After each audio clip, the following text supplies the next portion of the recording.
और दूसरा रास्ता जो महाजुटान का रास्ता है, बिहार को बदलने का रास्ता है कि बिहार वो प्रदेश है जो आजादी के आंदोलन में गांधी जी यहां आए, दक्षिण अफ्रीका से चंपारण आए, तब जाकर के गांधी बने और तब किसानों के आंदोलन को लेकर के पूरे हिंदुस्तान में आजादी का आंदोलन शुरू हुआ।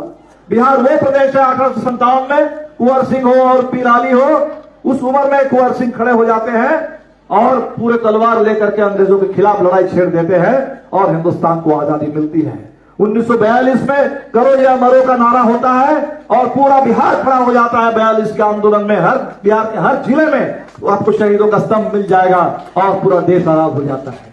पूरे जमींदारी उन्मूलन के लिए शाहजानंद सरस्वती से लेकर के एक से एक किसान नेता बिहार के हर कोने में खड़े हो जाते हैं। कम्युनिस्ट पार्टी का पूरा लाल झंडा गरीबों के पक्ष में खड़ा हो जाता है और जमींदारी के खिलाफ हिंदुस्तान आगे बढ़ता है इसी बिहार से। 74 आंदोलन होता है तो संपूर्ण क्रांति का नारा उठता है इसी बिहार की धरती से और तानाशाही के खिलाफ, भ्रष्टाचार के खिलाफ छात्र नौजवानों के अधिकार की लड़ाई शुरू होती है। कर्पूरी जी इसी बिहार से आरक्षण की लड़ाई को आगे बढ़ाते हैं। मंडल कमीशन ने लागू किया तो आरक्षण लागू होता है और आज आरक्षण जो 65% बिहार असेंबली में तय हुआ कि बिहार में जो सर्वेक्षण हुआ है तो सर्वेक्षण के आधार पर, जातीय जनगणना जो हुई है उसके आधार पर बिहार के दलितों को, पिछड़ों को, आदिवासियों को 65% आरक्षण बिहार में मिलना चाहिए। कोर्ट ने रोक लगा दी और हमारे कुछ लोग, नेता लोग बोल रहे हैं कि अब हम लोग क्या कर सकते हैं, कोर्ट ने रोक लगा दी। झूठ बोल रहे हैं। 69% आरक्षण इस देश में तमिलनाडु में लागू है। 69% कैसे लागू है? वहां सुप्रीम कोर्ट नहीं है क्या?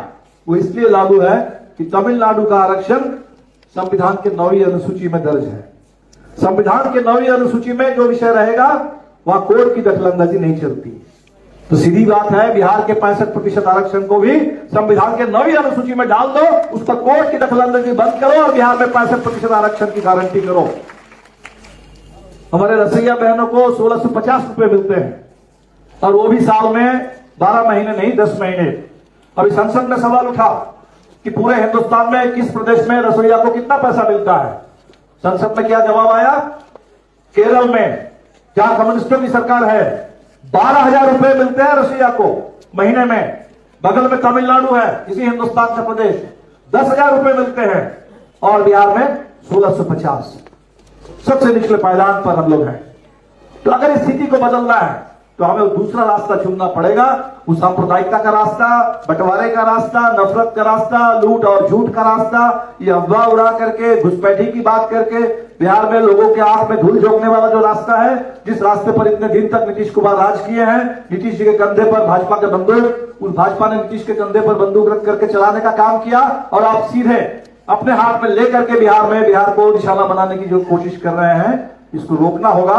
और तब बिहार न सिर्फ खुद को बचाने का, खुद को आगे बढ़ाने की लड़ाई लड़ेगा, जो बिहार ने हमेशा काम किया, पूरे मुल्क को एक दिशा देने का, आजादी के लिए, सामाजिक न्याय के लिए, धर्मनिरपेक्षता के लिए। मुझे याद है 1990, वो 90 के समय में जब रथ यात्रा निकली, रथ यात्रा लेकर के चले तो हम लोगों ने भी, हमारे कॉमरेड नागभूषण पटनायक थे, इंडियन पीपुल्स फ्रंट से हम लोगों ने भी रथ यात्रा के समानांतर मैत्री यात्रा निकाली। लालू जी मुख्यमंत्री थे, यहाँ अडवाणी जी के रथ को भी रोका गया। तो 90 के उस दौर में बिहार ने भाजपा को रोका, उस रास्ते पर बिहार को जाने नहीं दिया।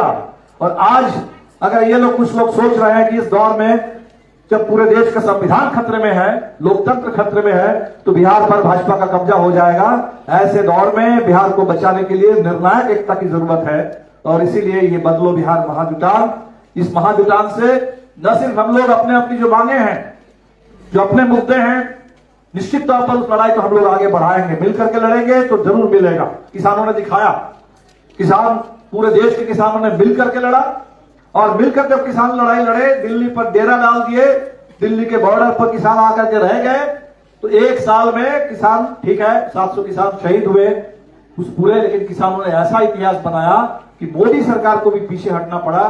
3 कृषि कानून जो किसानों के खिलाफ अदानी अंबानी को फायदा पहुंचाने के लिए बने थे, उन कानूनों को वापस लेना पड़ा। तो निश्चित तौर पर हम अगर मिलकर के लड़ेंगे तो हमारी मांगे भी पूरी हो, हम भी अपनी मांगों को जरूर जीत पाएंगे। और जो सबसे बड़ा सवाल है कि हम सब मांग जो लड़ रहे हैं, किस आधार पर लड़ रहे हैं? संविधान है तब न लड़ रहे हैं। लोकतंत्र है, हम वोट डालते हैं, सरकार हम चुनते हैं, कायदे से उस सरकार को जनता की आवाज सुननी चाहिए, बात सुननी चाहिए। और कोई सरकार अगर जनता की आवाज ना सुने, जनता के ऊपर राजा बन करके पूरे लाठी और डंडा गोली से सरकार चलाने की कोशिश करे, तो सरकार को सत्ता से बेदखल करने की ताकत भी हमारे पास है। तो इस लोकतंत्र अगर रहेगा, हमारे वोट का कोई मतलब रहेगा, संविधान रहेगा, देश एक रहेगा, हिंदू मुस्लिम मिलकर के हम लोग लड़ेंगे, तब तो जाकर के हमारी बात सुनी जाएगी और तब हमारी मांगे पूरी होंगी। और माहौल का अगर बिगाड़ दिया जाएगा, संविधान को खत्म कर दिया जाएगा, तो हम लड़ेंगे कहां? हमारी मांग तब कैसे पूरी होगी? और इसीलिए हम जो छोटे छोटे अलग अलग लड़ रहे हैं अपनी अपनी मांगों को लेकर के, हम सब लोगों को मिलकर भी लड़ना होगा बिहार को बचाने के लिए, संविधान की रक्षा के लिए, इस लोकतंत्र को बनाए रखने के लिए, देश की आजादी, उस आजादी की विरासत, उसको आगे बढ़ाने के लिए। तो साथियों, आपसे ही अपील करेंगे, आज जो समागम हो रहा है, बहुत खुशी हो रही है कि इतने सारे साथी पूरे प्रमंडल से यहाँ आए हैं और इतनी उम्मीद के साथ। अभी हमारे रेलवे के साथी भी आए हैं, पता नहीं आप साथियों को पूरी जानकारी है कि नहीं। अभी 13 साल बाद हिंदुस्तान में रेलवे में यूनियन के लिए चुनाव हुआ कि रेलवे मजदूर, रेलवे कर्मचारी क्या चाहते हैं, कैसी यूनियन चाहते हैं।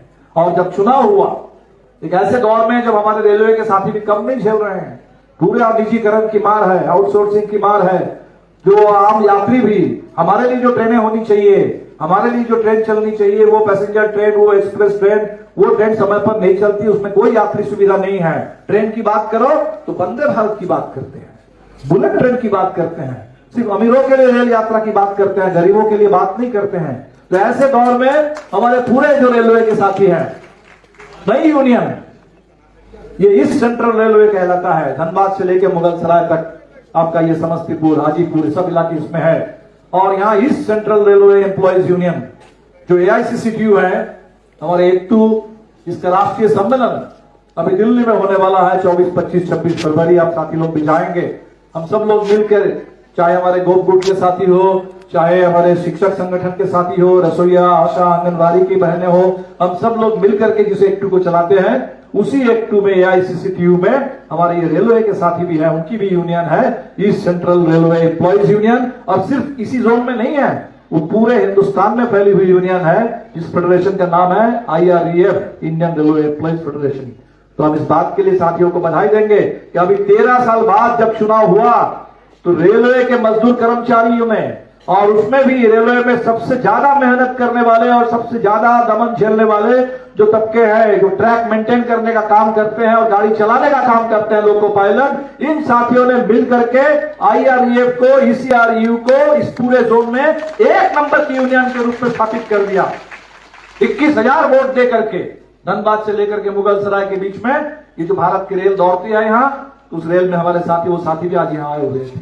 तो बड़ी एकता बन रही है, बहुत जरूरी है। बिना एकता काम नहीं चलेगा इस समय, लेकिन एकता के साथ साथ और मेहनत और संकल्प के साथ तो गांधी मैदान में हम लोग रैली करते रहे हैं।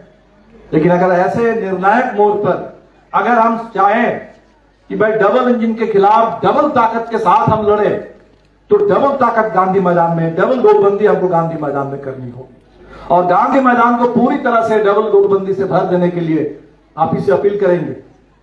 हमारी जो पार्टी है, गरीबों की पार्टी है। हम कोई कुछ लोग आजकल आए हैं, खूब पैसा लेकर के, पता नहीं कहां से इतने पैसे आते हैं, खूब पैसे लेकर के पैसे के बल पर राजनीति करना चाहते हैं, खूब पैसे के बल पर यहां वहां लोगों को खरीद रहे हैं। तो पैसे के बल पर जो लोग राजनीति करते हैं, तो चुनाव में भी तो हमने इसीलिए कहा कि भाई चुनाव वो कॉर्पोरेट बॉन्ड है, पैसा है, अदानी अंबानी का पैसा है, उस पैसे से भी हम लड़ना जानते हैं। वो उस कूपन, वो जो इलेक्ट्रल बॉन्ड है अदानी अंबानी का, उस बॉन्ड के खिलाफ जनता का कूपन लेकर के हम लोग लड़ेंगे, घर घर से 20 रुपया लेकर के। और हमने देखा कि ऐसे भी लड़ा जा सकता है, ऐसे भी लड़ा जा सकता है, लड़ाई जीता जा सकता है। आरा से, काराकाट से हमारे सांसद जीत करके दिल्ली पहुंचे हैं। तो आपसे ही अपील करेंगे, जो गांधी मैदान को भरना है, यहां से दरभंगा से, समस्तीपुर से, मधुबनी से, अपने गांव पंचायत से कैसे पहुंचेंगे, हम ही लोगों को मिलकर के तय करना है। इसमें उतनी गाड़ियां नहीं है, पैसे नहीं है, सब हम लोगों को मिलकर के तय करके जाना है। और आपसे कहेंगे कि पूरी ताकत लगाइए, जितनी ताकत गर्दनीबाग में अपने प्रदर्शन के लिए लगाते हैं उससे भी डबल ताकत लगा गई है, क्योंकि गांधी मैदान के ऊपर धरना है। तो हम लोग जाते रहे हैं पटना, जब भी ऐलान होता है पटना जाना कोई नई बात हम लोगों के लिए नहीं है, लेकिन पूरी डबल ताकत के साथ, डबल हिम्मत के साथ करिए। और अभी समय है, 1 महीने का पूरा फरवरी महीना है। आप साथियों से ही अपील करेंगे कि जम के जितनी मेहनत हमने इस यात्रा के लिए या अभी इस समागम के लिए की, और भी इस मेहनत को हम लोग जारी रखें, और भी बड़ी तादाद में हम सब लोग मिले। माहौल